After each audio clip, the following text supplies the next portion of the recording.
토라 포션 21번째 키티사 요일별 토라 포션 일곱째 날 출애굽기 34장 27절에서 35절 말씀입니다. 여호와께서 모세에게 말씀하셨습니다. 이 말을 적어라.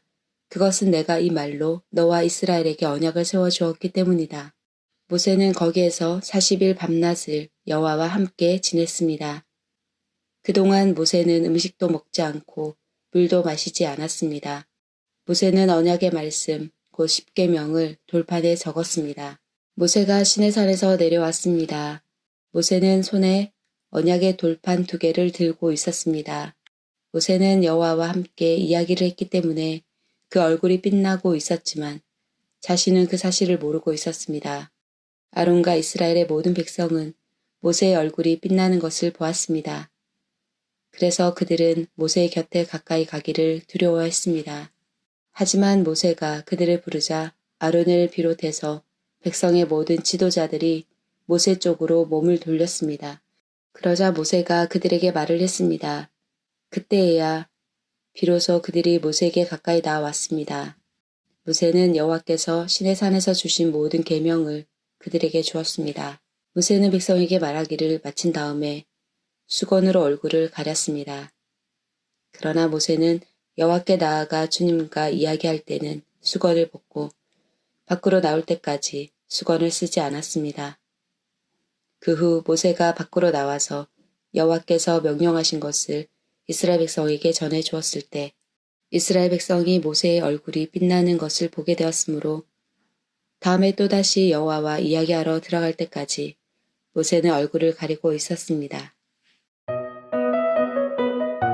하프타라 열왕기상 18장 1절에서 39절 말씀입니다.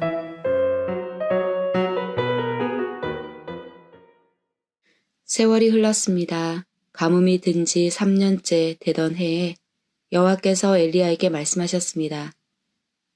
가서 아합 왕을 만나라. 내가 곧 땅에 비를 내리겠다.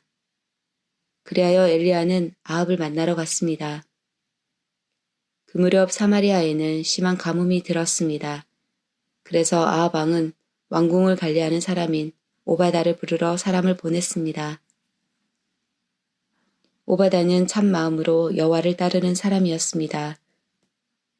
언젠가 이세벨이 여호와의 예언자들을 죽일 때에 오바다는 그 가운데에서 예언자 100명을 50명씩 2 동굴에 나누어 숨겨주고 그들에게 먹을 것과 마실 것을 가져다 준 일이 있었습니다. 아합 왕이 오바다에게 말했습니다. 모든 땅에 있는 샘과 시내를 다 뒤져보자. 풀이 넉넉히 있는 곳을 알아내면 우리의 말과 노새들을 살릴 수 있을 것이고 더 이상 짐승들을 잃지 않게 될 것이다. 왕과 오바다는 땅을 둘로 나누어 찾아다니기로 했습니다. 그래서 아합과 오바다는 제각기 자기가 맡은 땅으로 떠났습니다. 오바다가 길을 가다가 엘리야를 만났습니다. 오바다가 엘리야를 알아보고 고개를 숙여 인사했습니다. 당신은 나의 주 엘리야가 아니십니까? 엘리야가 대답했습니다. 그렇소. 그대의 왕에게 가서 내가 여기에 있다고 이르시오. 오바다가 말했습니다. 내가 무슨 죄를 지었기에 당신이 나를 아합의 손에 넘겨 나를 죽이려 하십니까? 당신의 하나님 여호와의 살아계심을 두고 맹세하지만 왕은 당신을 찾으려고 사람들을 보내어 모든 나라 안을 사사시 뒤졌습니다. 그 나라에는 엘리야는 여기에 없소라고 말하면 아합은 그 나라 왕까지 의심하면서 정말 엘리야를 찾지 못했다는 맹세를 하겠습니다. 그런데 지금 당신은 나더러 가서 나의 왕에게 당신이 여기에 있다고 말하라는 것입니까? 내가 떠나면 여호와의 영이 당신을 다른 곳으로 데려갈지도 모릅니다. 내가 가서 아합 왕에게 당신이 여기에 있다고 말하였다가 아합 왕이 이곳에 와서 당신을 찾지 못한다면 그는 나를 죽이고 말 것입니다. 나는 어릴 때부터 여호와를 따랐습니다. 혹시 내가 한 일을 듣지 못하셨습니까? 이세벨이 여호와의 예언자들을 죽일 때에 내가 그 가운데에서 예언자 100명을 50명씩 2 동굴에 나누어 숨겨주고 먹을 것과 마실 것을 가져다 주었습니다. 그런데도 당신은 나더러 가서 나의 왕에게 엘리야가 여기에 있다고 말하라는 것입니까? 그는 틀림없이 나를 죽일 것입니다. 엘리야가 대답했습니다. 나는 만군의 여호와를 섬기는 사람이요. 여호와의 살아계심을 두고 맹세하지만 나는 오늘 반드시 아합을 만날 것이요. 오바다가 아합에게 가서 엘리야가 있는 곳을 일러 주었습니다. 그리하여 아합이 엘리야를 만나러 갔습니다. 아합이 엘리야를 보고 말했습니다. 바로 네가 이스라엘을 괴롭히는 자냐? 엘리야가 대답했습니다. 이스라엘을 괴롭히는 사람은 내가 아니라 왕과 왕의 집안이요. 왕은 여호와의 명령에 복종하지 않았고 바알신을 따랐소. 모든 이스라엘 백성에게 나를 만나러 갈멜산으로 오라고 이르시오. 이세벨에게서 얻어먹고 사는 바알의 예언자 450명과 아세라의 예언자 400명도 데려오시오. 아합이 모든 이스라엘 백성과 그 예언자들을 갈멜산으로 불러 모았습니다. 엘리야가 백성 앞에 서서 말했습니다. 여러분은 언제까지 바알과 여호와 두 사이에서 머뭇거리고 있으렵니까? 여호와와 바알을 함께 섬길 것이요. 여호와가 참 하나님이시면 여호와를 따르고 바알이 참 하나님이면 바알을 따르시오. 그러나 백성은 아무 말도 하지 않고 잠잠히 있었습니다. 엘리야가 말했습니다. 여호와의 예언자라고는 나밖에 남은 사람이 없소.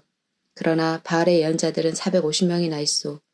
소 2마리를 가져와 바알의 예언자들에게 1마리를 고르게 하고 그 소를 잡아서 여러 조각으로 나눈 다음에 장막 위에 올려놓게 하시오.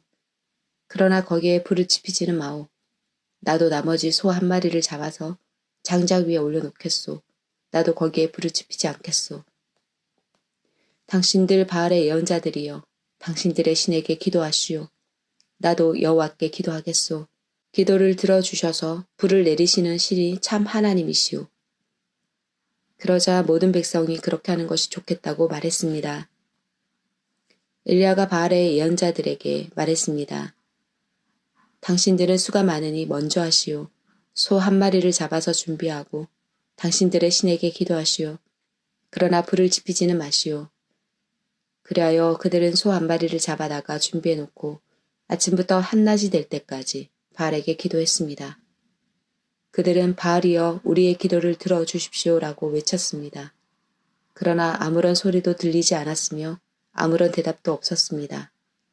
그들은 자기들이 만든 제단 둘레를 돌며 춤을 추었습니다. 한낮이 되자 엘리야가 그들을 부추겼습니다. 더 크게 기도해 보시오.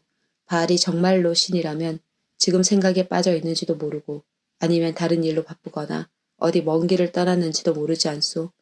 어쩌면 자고 있는지도 모르겠소. 그렇다면 깨워야 하지 않겠소?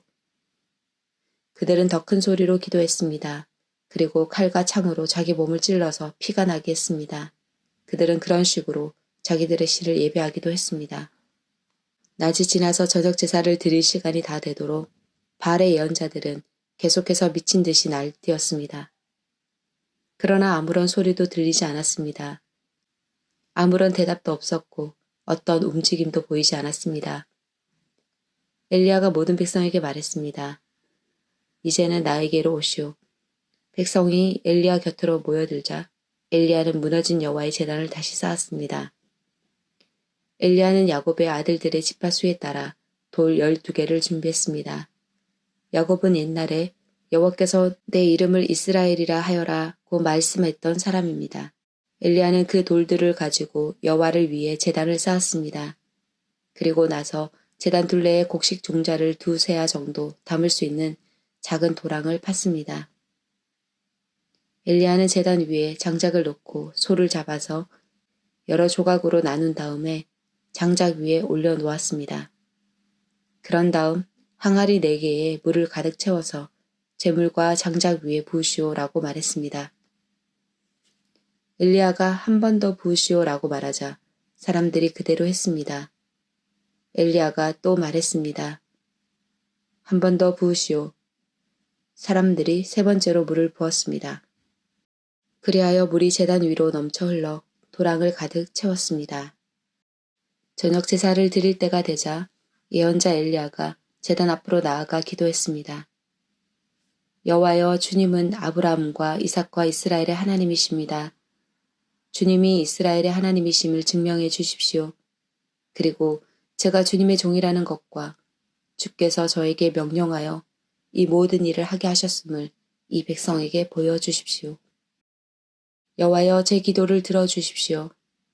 여호와께서 하나님이시라는 것을 이 백성들이 알게 하소서. 주님이야말로 이 백성을 주께로 돌아오게 하시는 분이라는 것을 알게 하소서. 여호와의 불이 하늘에서 떨어져 제물과 장작과 제단 둘레의 돌과 흙을 태우고 도랑의 물을 말렸습니다. 모든 백성이 그 모습을 보고 땅에 엎드려 외쳤습니다. 여호와, 그는 하나님이시다. 여호와, 그는 하나님이시다.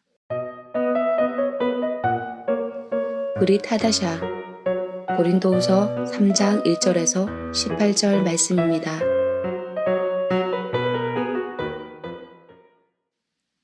우리가 또다시 자화자찬을 하기 시작했다고 생각하십니까? 혹은 우리가 어떤 사람들처럼 여러분에게 보일 추천장이나 여러분에게서 받은 추천장이 필요한 사람입니까? 여러분 자신이 바로 우리 마음속에 썩고 모든 사람들이 알고 또 읽고 있는 우리의 편지입니다. 여러분은 우리의 사역의 결과로 나타난 그리스도께서 보내신 편지입니다. 이 편지는 먹이 아니라 살아계신 하나님의 성령으로 쓴 것이며 돌판이 아닌 사람의 마음판에 쓴 편지입니다. 우리는 그리스도로 인하여 하나님 앞에서 이러한 확신이 있습니다. 우리는 이런 일을 할 수 있는 자격이 우리에게 있다고 생각하지 않습니다. 우리의 자격은 하나님께로부터 나옵니다. 하나님께서는 우리에게 문자가 아니라 성령의 언약인 새 언약의 일꾼에 합당한 자격을 주셨습니다. 그것은 문자는 죽음을 가져오는 반면 성령께서는 생명을 주기 때문입니다. 돌판에 새겨져 있는 죽음에 이르게 하는 율법에 의한 직분도 영광스럽습니다. 그래서 비록 사라질 영광의 강체이기는 하지만 이스라엘 자손들은 모세의 얼굴에 나타난 강체 때문에 그의 얼굴을 똑바로 쳐다보지 못했습니다. 그러니 성령의 사역은 얼마나 더 영광스럽겠습니까? 사람들에게 죄가 있다고 판정하는 사역도 영광스러운데 의를 가져다 주는 사역은 얼마나 더 영광스럽겠습니까? 이런 면에서 훨씬 더 빛나는 영광과 비교해 볼 때 이전에 영광스러웠던 것은 전혀 영광스러운 것이 아니었습니다. 사라져버릴 것도 영광스럽다면 영원히 지속될 것은 더욱 영광스러울 것입니다. 이러한 소망이 우리에게 있기에 우리는 매우 담대합니다. 우리는 이스라엘 자손이 자기 얼굴의 광채가 사라져가는 것을 똑바로 쳐다보지 못하게 하려고 자기 얼굴에 수건을 덮은 모세처럼 하지 않습니다. 그러나 이스라엘 자손들의 마음이 둔해진 까닭에 오늘날까지도 옛 언약을 읽을 때 수건을 그대로 쓰고 있습니다. 이 수건이 아직까지 벗겨지지 않고 있는 것은 이것이 오직 그리스도 안에서만 벗겨질 수 있기 때문입니다. 오늘날까지도 이스라엘 자손들이 모세의 글을 읽을 때 그들의 마음에는 수건이 덮여 있습니다. 그러나 누구든지 주님께 돌아올 때 그 수건은 벗겨질 것입니다. 주님은 성령이십니다. 주님의 성령께서 계신 곳에는 자유가 있습니다. 우리는 모든 수건을 벗은 얼굴로 주님의 영광을 봅니다. 이렇게 해서 우리는 주님의 형상으로 변화하여 점점 더 큰 영광에 이릅니다. 그 영광은 성령이신 주님께로부터 나오는 것입니다.